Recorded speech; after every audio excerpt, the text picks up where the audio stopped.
You, Liz. Thank you all for joining today. And I'm going to ask that as you have questions, feel free to populate those in the chat. We'll get to those at the end, and we will, of course, have a Q&A session. Today, I am going to be covering the middle and high school processes for New York City parents with emphasis on the 23-24 entry year. But there's also lots of good information if you're a little early or maybe even just starting for September 22. So here we go. So welcome. And we're going to talk about all iterations of schools that we have available here in New York City. So that ranges from public schools, private, also called independent schools, charter schools, parochial schools. Obviously, there's some other types of schools that exist, but we're going to focus on those areas because they have the most meaningful admissions processes, talking about the timing and timelines, which types of schools require some testing, when notification happens, and then most importantly, I'm going to share some resources with you. I just want to add a word about resources. As New York City parents, we're I would say almost overwhelmed with information, and a lot of it is not necessarily useful information. So something I've been telling my clients lately is, please don't assign expertise to someone who is not an expert. And what I mean by that is be very cautious about feedback about your child's school process, whether from friends or relatives or, people you're acquainted with. Unless that family has just finished a process, they are often just giving you a very subjective information. And I think you need to be cautious about that. You want to form your own opinions. And when we're talking about middle and high school, it really is about your child and what the fit is going to be for them. So I'm going to talk us through the private school process first, then pivot to the public school process. So for both high school and middle school, it's fairly similar. I always recommend that people start the spring before they're going to be applying. So if families are going to begin applying this fall for the following fall, now is the time to really put your research hat on. It's a good idea to start with a broad list of schools, perhaps 8 to 10. Do your research now. Some schools offer tours or other types of information sessions. If you're in a public school and you have a guidance counselor, you might want to spend some time meeting with them. If you're in another type of school that perhaps has someone who works in placement, you can certainly talk to them. But what I really want you to focus on is just understanding what a process looks like at all of these schools. Do they require testing? What will the admissions process be? If you're considering applying for financial aid, what does that process look like?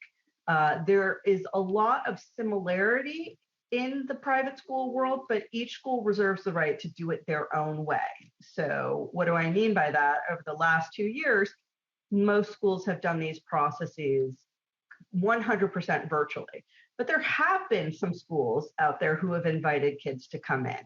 And that's made a real difference for some of them. Admissions teams typically use the summertime to reevaluate their plan. Obviously, with COVID still here, we can't tell you what that plan is right now, but we can tell you that this is a good time to make use of, you have a little window to start learning about these schools. So I recommend you do it now. Over the summer, if your child is applying to a school where testing is required, you really want to start that. If they're prepping, there are lots of great online resources. You can even just go to Barnes & Nobles and buy some books. If you want to have them work with somebody, there are group classes or individual tutors out there. But it's really important to start that before the fall because it's very overwhelming to your child. And they're still in school. They have to present a strong academic self at school as well. So if you're applying to a school where testing is required, I highly recommend you start exposing them to the materials this summer. It's important, I think, to the best of their ability, get some student buy-in. I'm a big fan of just a very simple spreadsheet, a Google Sheet or Excel, where you have the list of the schools, and then have your child, and obviously age appropriate. You're going to ask a rising eighth grader to do things you wouldn't ask a rising fifth grader, but they should be spending a little bit of time on the websites of these schools and learning things they like, and have a notes column on that spreadsheet. It's just a good idea. It helps keep you organized, and it also reminds them of what they like or maybe what they didn't like. In the fall, the applications become available. Some schools even make them available during the month of August. What is important for you to focus on is not the biographical data. Just get that in. Many schools use a system called Ravenna, which is somewhat akin to a common application, but each school who uses the Ravenna platform will have it customized to their needs. Many schools will ask not just parents, but students for some form of essay. I highly recommend that you get those in before the application deadline. If they say their deadline is November 1st, you do not want to be submitting an application on October 31st. Many of these schools run out of interview slots. So my recommendation doesn't need to be Labor Day weekend, but just sometime, before, say, October 10th, if you can, get those applications in. And submitting an application will typically trigger a number of things. You will be contacted for tours and interviews. You will be invited to open houses. Almost all the schools require both a student interview and a parent interview. There are a few who don't require a parent interview, believe it or not, but many do. And as I said, the testing requirements are somewhat in flux, but the majority of the schools still seem to be using testing. So you're going to want to map that out for your child. If they are taking a test, they can take the test twice, which is something I always recommend. We'll talk more about that in a moment. But you want to make sure that you're pacing them in the process, because they can, they're young, they can feel very overwhelmed. So when you tour a school, and I am truly hopeful these tours will be in person in the fall, but we still just don't know. Regardless if it's an in-person or a virtual tour, my advice is the same, in that I want you to show up for a tour having done your research. We're here looking at the Riverdale Country School. I really like their emphasis on character development. Okay, I'm going to have my listening ears on the tour. Make note of who is leading the tour and what particular area of curriculum that they highlight. One tip I always will recommend to my clients is that think about one thing. If your child is a STEM kid or loves languages or is a terrific studio artist, pay specific attention at every single school on the tour to that area of learning, so you can start to compare and contrast. Well, I really like the way this school did this, and I really appreciated the scope and sequence, how they start doing this, and then by senior year, they can do these independent projects. So that's a good way to frame out information in a tour. And then I want you to be extremely active listeners, and just take mental snapshots. I don't like people to take notes during tours. I think it's distracting, and you can also lose some important information. So just keep it in your mind when the tour is over. If it's in person, leave the school, pull your phone out, get your notes app going, and write a few things down to jog your memory, or pull out your notebook. But I really recommend during a tour that you're extremely active. I also recommend that you use this as a listening opportunity. Often people will say to me, what questions should I ask?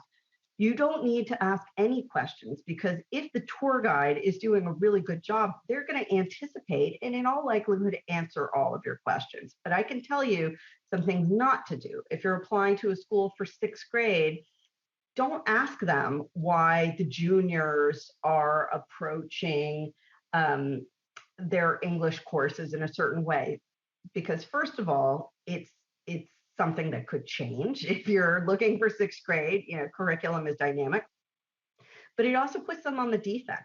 So any question at a school that begins with why it's a little aggressive. So my advice to you is just take in the information and then let it marinate, process, and see what you thought. Now, I want to talk a bit about interviews. There are schools who require both parent and student interviews. Those are typically separate. And I have this know thyself, know thy student. One area of dissonance we see a lot is that parents want their child to be a certain way, but their child is not that way. So if you wanted a STEM child, but you have a drama kid, accept them for that and be proud of that. Children have a very long runway to figure out, in fact, who they are. Maybe they will be a STEM child, but they aren't at 11. So that's okay. Be honest and authentic. When you show up for your parent interview, you should know about the school. When they ask you these really broad questions, what are you looking for? What would be a good fit for your child? Be able to answer that and use specific examples.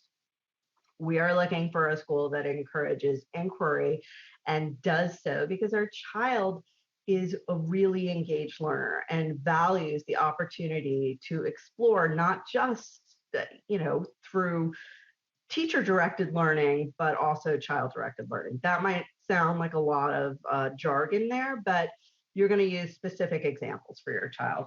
And when I ask you to talk about your child, be thorough and be really thoughtful. If you have a child who deeply loves insects, talk about it. Talk about them that way. Adriana loves the natural world, and she's been studying insects since she was in kindergarten. Her favorite thing to do is go to the Museum of Natural History and look at how beetles have evolved. Just give an example. But that's helpful. That is telling them who your child is, not just a string of adjectives. For your child, it's different. Again, there's one piece for, say, fifth graders applying to sixth or seventh, and then another for eighth graders who are applying to high school. Regardless, let them know that they're going to go into a school or virtually meet a teacher. Be clear that it's a teacher, and the teacher is just going to ask them some questions. They may do some academic work with them. When I say do some interview prep, here's what I mean. Have a neighbor, have a relative, just sit with them and talk for a few minutes and ask really broad questions. Is there a character in a book you really like? What we want a child to do is not show up with lots of I don't knows, I don't knows, I don't know how to answer that. And so just a little bit of preparation can often go a long way. These schools will expect a child coming in at the ninth grade level to really be very well able to verbalize why they'd like to be there and what they can add to the community. I say professional appearance. I mean, how do we ask children to be professional? What I mean by that is just essentially neat, plain clothes, not really, I had a student this year who wanted to wear a bright red hoodie. And I just said, maybe something plain, because we don't want this to be about their clothes. We want it to be about their point of view, what kind of learner they are. So just low key is my suggestion. And of course, they should be comfortable. I mentioned testing. And so if you are looking at independent/private schools or even boarding schools, there are two main assessments. One is called the IC, and it's the Independent School Entrance Exam, and the other is called the SSAT. secondary school admissions test. The SSAT is typically reserved just for boarding schools. The IC more for day schools. There are day schools who will accept the SSAT. There are few boarding schools who will accept the IC. Some may, but they tend to draw a line in the sand about it. What I would say to you, again, even if you don't want your child to work with a tutor, which I respect and understand, and I have, as a parent, raised two children who have sat for these assessments at many different levels, I think what you have to remember is that the scoring is based on a sample of the test takers, and most of those test takers have been studying for the test. So if your child goes in cold, not only is it not necessarily reflective of who they are, it really doesn't give an accurate snapshot of how they are compared to a sample who's been studying. So you want to pay attention to that. The IC is a test that students can take twice. It's administered seasonally, so they have a spring, fall, and winter season. I usually recommend that people take one test in October and another test in December, though sometimes it's January. The reason why I like people to take two tests is it just gives you options. And when you're thinking about schools, options are always a great idea.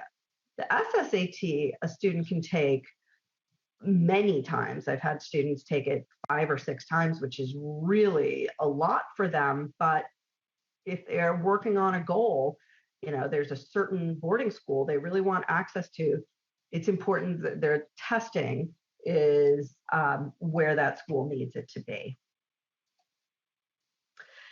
I mentioned how when your child goes into a school, they may be doing some assessments, and I want to talk a little bit about what that is. You really can't prep for that. What the schools are looking for, they'll do, essentially math, writing, and reading. And what they're trying to gauge is where is this child in relation to their existing cohort of students. So if it's a school that started at kindergarten, they want to know, how is this child compared to our 5th graders? Are they at grade level in math, writing, reading? Are they above grade level? Would they struggle in this area? So that's one part of it. They also want to get a sense of their personality. So when I say their social presentation, they want to know, what is this child interested in? What is their world-facing persona? Are they bubbly and exuberant? Are they more introverted? There's not a right or wrong answer. It just is something that they are going to think about in relation to the existing cohort. If it is a cohort that is somehow all extremely exuberant students, they may be looking for more introverted students to add in, just to start to balance out the class a little bit. They also want to know, who are they? Do they have a certain cause they're focused on? Do they play a sport? Are they musical or artistic? So these are all pieces of the puzzle. And when schools are meeting children, this is a very high level snapshot of the types of things that they're looking for. We often get asked about, how to correspond with schools, and my number one piece of information is just be normal. There's a myth out there that more is better. More is not better.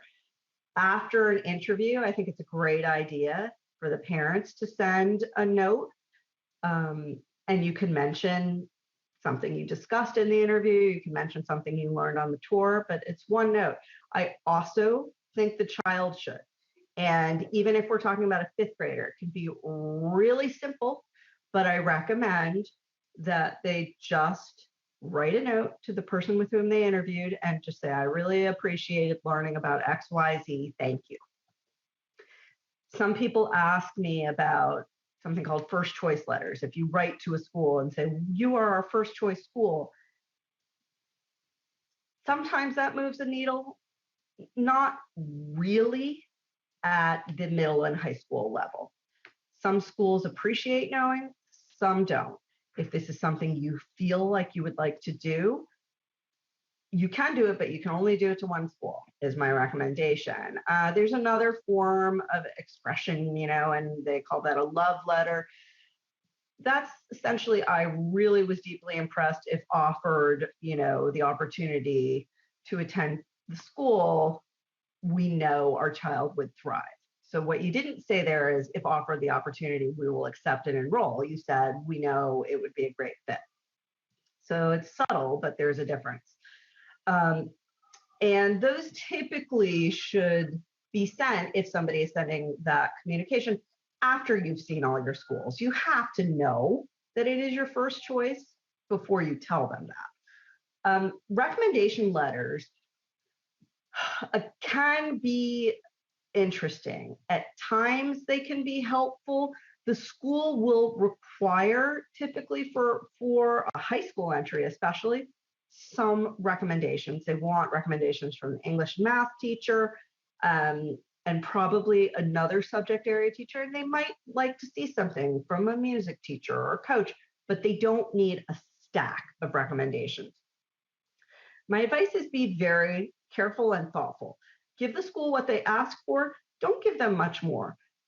Schools don't necessarily appreciate a very thick admissions file, and that can often be a red flag to them too. So they will tell you what they need. I will say to families, if you're in a public school and you're considering switching to a private school, many public schools will not allow their teachers to write recommendations. If that's the case, don't lose any sleep about it. The independent schools understand that certain principals have certain rules and that they have to live with that. So you start this process the spring before. It's a bit of a marathon, and notifications come during the month of February. The independent schools, for the most part, are members of something called a SAGNY, which is the Independent School Admissions Association of Greater New York, and they have a set of agreed upon dates, abiding by principles of good practice. We don't want a family to be over a barrel because one school is notified and another hasn't. So the notification tends to all be in sync in February. And then for middle school, it's about 2.5 weeks, 3 weeks, usually notification, and can be a little bit longer for high school because they know you're looking at all sorts of different kinds of schools. If you're offered a spot, they'll typically invite you back to visit the school. And there are 3 notifications. One is an accept, one is a wait list, and one is a regret. So if you have an accept, fantastic. If you've got an accept to a school that you decided was your top choice school, even better, take it, I would recommend. If you got a wait list can and do move, particularly in middle and high school, but you're going to have to prepare yourself to hang in there because wait lists generally don't move until the very end of the process. So it can be hard and frustrating. And if you do have a placement or guidance counselor at your school, it could be a good time to talk to them. If you got a regret, it just means the school didn't think it was a good fit and that your child wouldn't flourish there. So just move on. That's how you manage that. And it can be hard. We see our children who put all this effort in and we feel their disappointment or frustration. But it's also a good opportunity to do some life lesson modeling. And yeah, unfortunately, things don't always go our way, but it's going to be okay. The good news about being a New Yorker is that there are a lot of school options. Enrollment typically is about signing an electronic contract and submitting an enrollment deposit. If you have received a financial aid grant, that deposit will be reflective of the grant. So that's something you should know. And those deposits are typically non-refundable. Many schools have something that I call the exit clause date. I'm sure as I'm speaking to a law firm, well, read the contract. It's really important to read the contract because there are a few schools who do not have that. And if you are looking at different kinds of schools, including public schools or parochial schools simultaneously, you need to know, okay, if we get in here, but then we also get in there, and decide to go with the public option, what is the financial commitment? And so that's something you'll want to have a clear understanding with prior to signing a contract. You cannot ask a school for an extension on the contract. They will not give that to you. So that's not something worth asking for. It's a bit of a calculated risk if you're toggling between private and public, but I would say think of it this way. If you had planned on private and maybe a public specialized high school was sort of the pipe dream, if you get that, you'll lose your deposit money, but you also won't be in an institution charging you tuition for the next 4 years. So, you have to do what's appropriate for your family. We're going to pivot to public schools now, and what is a space that's incredibly important for everyone applying to public school, whether middle school, high school, is called the myschools.nyc space. It is the main portal for the Department of Education. You can explore programs. You're going to set up an account. Again, if you're already in a school with a guidance counselor, they will help you. But the thing to know is almost everything will generate from your My Schools account. So even before the schools make applications available, you will be able to do exploration about programs here. So New York City is divided, as you can see, into 31 school districts. At the middle and high school level, it is different than kindergarten. For kindergarten, almost all families in the city of New York have a zoned school. There are a couple of districts, 3, I think, total in the city that are unzoned. But apart from that, you have, 28 that are. So every child will have a natural, this is my zone school. Not so as you progress onward to middle and high school. And certainly in Manhattan, there has been a major trend over the last 2 years to move away from zone priorities. And that's part of the equity and inclusion work that the DOE is doing. So the timeline, the information I'm giving you today, I want to be very clear, is effective as of this year. Public schools are different than private schools. They're not going to map out their dates as explicitly. They typically refer to a season or month, and then about a week out from what the date is, they let you know. One piece, and I have a resources slide in the end for you, but if you are going through this process for public schools, I recommend very strongly that you sign up for the DOE's daily newsletter, which is called the Morning Bell. There's a slide at the end where the information lives, but you want to stay on top of deadlines. You want to know, when did the application open? When is it going to close? So you can see I just have winter and then spring. Now, sometimes it's January and April, but I'm keeping it limited to the season. Different than in private schools, if an application opens for public school, and say it opens in November and it closes in January, there is no advantage to submitting the application first. You will not be considered. It is not first come, first served. You just have to get your application in during that process. And I'm using this term application as if you've got a paper application. You don't. It is actually an application that you're going to populate on your My Schools account. You are able to list up to 12 programs, and we'll talk about that in a minute too, but the cycle is sort of fall, early winter, applications open. They're open, it varies, but it's usually about 2 months. Get it in, and then in the springtime, you start to receive offers. There are different kinds of schools, and you can apply to different kinds of public schools. So we'll talk about that too. Wait lists in public schools run through October, the beginning of October. And the reason why is because the school receives their funding based on their enrollment numbers. and they need the school year to start to see how many students actually show up for those seats. So I have heard stories of kids getting off a wait list in the beginning of October and changing schools then.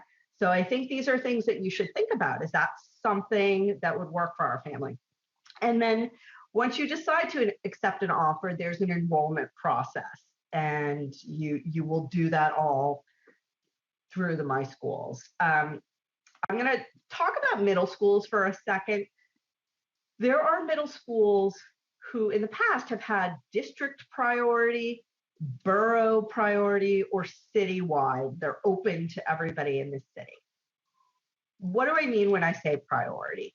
Priority is, is student A considered differently than student B when we're thinking about who gets a placement in this school? And the DOE does have categories of priority. And one of my favorite things about their website right now is that they have these helpful little explainer videos that really go into depth about the priorities. And I would tell you, as a parent, I've watched them and thought, okay, now I understand what they're talking about. But let me explain to you. So if there's a school whose model is kindergarten through 8th grade, and your child is a 5th grader, and you would like them to stay there for 6th grade, they have priority for that 6th grade spot. Who's somebody else who would have priority? Well, a sibling would have priority for that spot. The DOE has also made major gains of late, or they're really working on their own diversity, equity, inclusion initiatives. So there is a priority for children who meet the free and reduced lunch standard. So that's something to know. The middle school process has changed a lot for this year, and it may change further. We have a new mayor. Our mayor, Eric Adams, has different views on schools than Mayor de Blasio did. Certainly he had different views than Mayor Bloomberg did. So what I'm telling you is, if this is your process, just, again, sign up for that morning bell. So when they change things, which they will, you're on top of it. This year, the middle school process, students were assigned lottery numbers, and then options were going to be made available to them based on their lottery. That was new, certainly in Manhattan. And it caused, I would say, for a lot of families, some frustration. I don't know moving forward if they're going to disclose lottery numbers. They may not. They may not even use a lottery system. But these are things that I want you to be aware of. And then, as I said, the notification will come in the springtime, and then you have some choices. How it works is, if you get offered a placement at a school that's, fine, but you really wanted another school and you had ranked it more highly on your application, you will automatically be waitlisted at that school. So that's a waitlist, as I was saying on the prior slide. You can hold out for that for a while, but you also have to be pragmatic. I'm a big believer, do not game your application. And I'm probably going to talk about that again. New Yorkers always like to think there's a workaround. Thus, sometimes people say, well, on my schools form, I'm really going to put my top school as number 6 instead of number 1, because no way are they going to give me my number 1 school. The DOE computers do not work that way. So please rank your schools in order of preference. Do not put a single school on the list that you wouldn't send your child to gladly. And, as I said, we have a lot of options in this town, and we're going to talk more about others. But if you can only get to 6 schools versus 12, that's okay. Some schools have different programs within the same school. An example might be a dual language program. You can put both programs on your application. Some schools require some form of audition. Some of the performing arts schools, you go through the steps for them. That's fine. This year, there was a pause on any further screening in public schools for middle school. We do not know if that's going to remain paused or continue. It was certainly pandemic related. We just don't know as yet. Mayor Adams seems to not have so many issues with screens, so I guess we have to wait and see how it will be for the next season. I want to point out there's a school I'm sure many of you have heard of. It's called Hunter College High School. Now, the only entry to Hunter College High School is actually in 7th grade. That's it. That's the entry to Hunter College High School. So first, a student has to be eligible to apply to Hunter College High School. And that eligibility is based on, in some cases, test scores, but also academic performance, primarily in grade 5. So you will know if your child is going to be considered eligible. But for Hunter College High School, this is not a school administered by the Department of Education. You will not find Hunter on the My Schools page. Hunter is almost the original charter school in some respects. It is a non-tuition school. You don't pay for it, but it is administered by Hunter College, which is part of the CUNY system. So they get to do it their own way. The school has 50 children who have come up from kindergarten, and they add 150 spots for 7th grade. The thing to know is that the exam was typically in January. Well, this year it's going to be in May. So as with many things in the pandemic, the dates have moved around a lot. So I really recommend, if this is something in your sights, you've got to stay on top of it and go to the Hunter website to make sure that you're being kept up to date. Shifting over to high school now, again, the idea of priority, district priority or borough priority, is becoming far less common in our high schools. So what do I mean by that?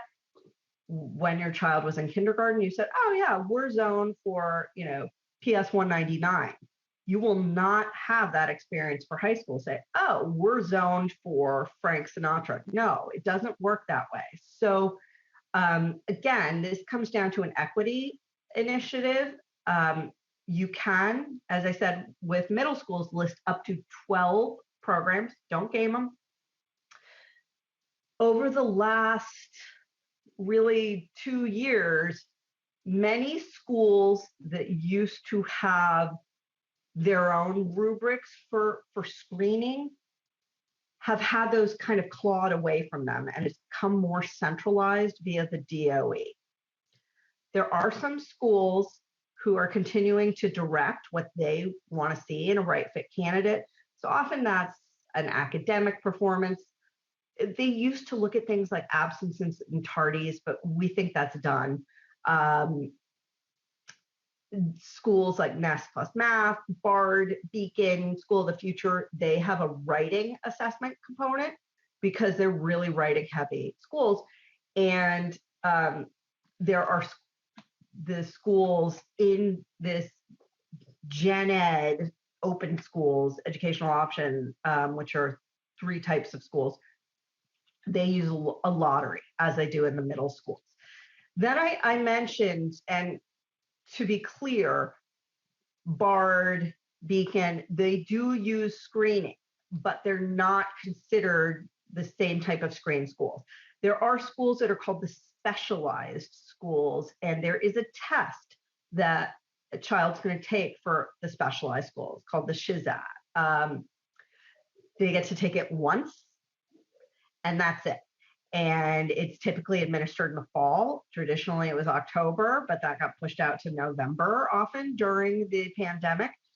And then in and around sort of late March, early April, there is a notification of if your child's score qualified for the school that they would like to attend. There are 8, sort of 9 schools in this category, but only 8 who require the SHIZAT. Laguardia, which is a performing arts high school, is labeled a specialized school, but they are not looking at SHIZAT scores. They do require an audition. Children can apply, or students can apply to LaGuardia under a number of different majors. So they can be music, theater tech, studio art. It doesn't have to be they're a musician, they're a dancer. There's a school called Frank Sinatra. There's another school, Brooklyn High School of the Arts. All of those require some form of audition or portfolio. There are schools I mentioned, Beacon and Bard before. There's a school called Townsend Harris, a school called Columbia Secondary. The DOE is maintaining selective admissions for those schools. So I know this is a lot of information to process. One thing that you do need to know is if you're looking at these specialized high schools, that is a parallel process to your child's high school process. So you can go down the path of getting a seat at a gen ed or open school, and then get a seat at a specialized school, and then also get a seat at one of the audition schools, and then decide. So it can provide a lot of great options for families, but it's something to know. Often I'm asked about blue ribbon schools, which is a designation from our US Department of Education. Essentially, these are schools who are really excelling in their instruction and closing achievement gap. And we do have many in New York City. So that's something you can look up. Charter schools use their own metrics, but as with Hunter, they are not tuition charging. Learn about the schools. You can find information on them off the DOE website, but you also may go directly to the school website. They enroll students by lottery, and they may have other admission specifications, and will let you know what their enrollment preferences are. Parochial schools run a process that is more like a rolling process. They start by asking you to submit an application and some supporting documents, which can include an academic transcript and a birth certificate. By the way, independent schools, private schools, do not ask for birth certificates, nor do public schools. That's part of the registration process for some. There is a test for some of the most selective parochial high schools called the TAX. And again, as with all the other tests we've talked about, if you're thinking about this for your child, I do recommend they study, because everybody else is studying. They may ask for specific additional documents, maybe some recommendations, and then they tend to often notify in a rolling fashion. So I'm going to pause here. This is my resources page that I made for you. And I do think that it's helpful, when I spoke in the beginning about doing your thoughtful research, start in places like this, because again, you want to be getting details from the source, not through somebody said, blah, blah, blah. You also want to make sure, if the school is going to be sending any type of regular update, that you don't miss that. So if there's some type of inquiry form you can fill out, you want to get that done. I know that I wanted to leave some time for questions, and I know this is a lot of information to digest. I would say, if you do have questions, go ahead and put them in the chat, and I will start going through them. There are always situations unique to a particular learner. If a child has what's called an IEP or a 504, that may affect priority in public school admission, and actually can be a benefit in many instances. If your child has been in one type of school and is moving to another type, I'm asked sometimes, okay, we had my son do an extra year of preschool because they were staying in private school, but that doesn't align with the public school birthday. Will he get bumped up a grade? No, that doesn't happen in middle and high school. So that's something I know that can be worrying to parents, and I don't want you to have any concern about that. Most importantly, I think, and I mentioned this in the beginning, is really weaving your child into the process. I'm the mother of 2 teenagers, and adolescents don't necessarily like to be told what to do. So if you give them some skin in the game, I find you get better results. And so that's why I do recommend that you you task them with just a little bit of research. For high schoolers, they should be really focused on the process, and they should be interested in the school they want to go to, and they should be able to verbalize their reasons. That's an important part of it too. So it's okay to ask them some whys. Help me understand what appeals to you about this or that. Okay, so we don't have any questions in the chat, which is surprising to me. I will tell you that, as I said, I know this is very dense and there's a lot to think about. I think the most important things for you to know, and I'll tell you, for public school, that the information I shared with you today was really about the process for entry in September of 2022. It could change, and it probably will change. There was a lot of challenge in the de Blasio administration. They didn't like charter schools. We're really moving away from screened programs. But that doesn't seem to be the agenda of our new mayor, nor the new chancellor, who in fact comes from a charter school network. In terms of private schools, my best advice is really just trust your gut and try to get the gut check from your child. Be thoughtful. More is not necessarily better. If you have a strong option for a public or a parochial, only apply to the schools where you can envision your child going. And it should be something that they find exciting too. But importantly just get your process started. It doesn't need to be 1st of September, but don't wait until late October, because by late October, there are many schools who have begun to shut down their applications, even if they said their applications were due in November or December, simply because they cannot process all the kids in the cycle. And that's something we're seeing all the way up to college, in that as schools have begun to, in some cases, waive testing requirements, their application numbers have just exploded, and they only have a finite amount of time to process those applications. So it's just something to bear in mind. We as a firm have been doing this for 20 years in New York City, and we work not just with individual clients, but also institutions. And we are very glad if you have a few questions specific to your child, just send an email. We have it's info@smartcitykids.com, and we'll set you up on a phone call just to go over some broad strokes of what might be helpful. Okay. Well, are we sure we don't have any questions? I'm just trying to think if there's some must knows.